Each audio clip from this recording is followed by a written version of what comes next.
சென்னையில் சர்வதேச போதைப்பொருள் கடத்தல் வழக்கில் கைதான ஜாஃபர் சாதிக் தொடர்புடைய 5 இடங்களில் வருமான வரித்துறை மற்றும் தேர்தல் பறக்கும் படையினர் இன்று காலை முதல் அதிரடி சோதனையில் ஈடுபட்டு வருகிறார்கள்.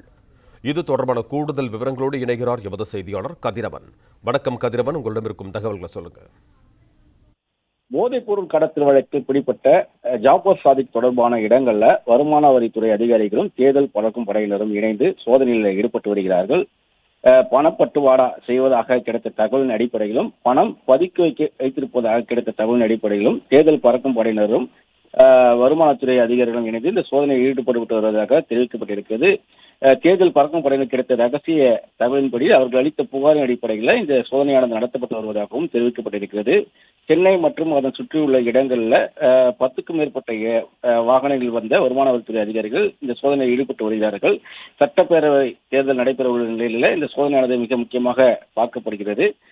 சென்னையில பட்டினப்பாக்கம் பகுதியில் அருணானந்தன் தெருவில் கூட ஒரு வீடு, அதே போல எழும்பூரை கூட ஜேஎஸ்எம் ரெசிடென்சி, டவுட்டன் பகுதியில் இருக்கக்கூடிய ஜேஎஸ்எம் ரெசிடென்சி உள்ளிட்ட பகுதிகளில் இந்த சோதனைகள் நடத்தப்பட்டு வருகிறது.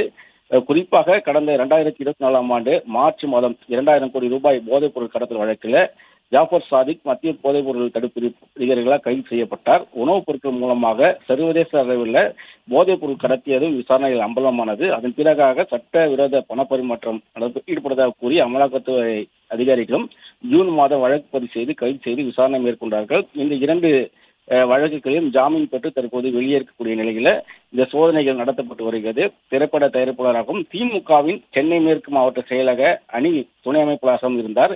இந்த வழக்குக்கு பிறகாக அந்த பொறுப்புகளிலிருந்து அவர் விடுக்கப்பட்டிருந்தாலும் தற்போது திமுக நிர்வாகி என்ற அடிப்படையில் இந்த சோதனைகள் நடத்தப்பட்டு வருவதாகவும் தெரிவிக்கப்பட்டிருக்கிறது.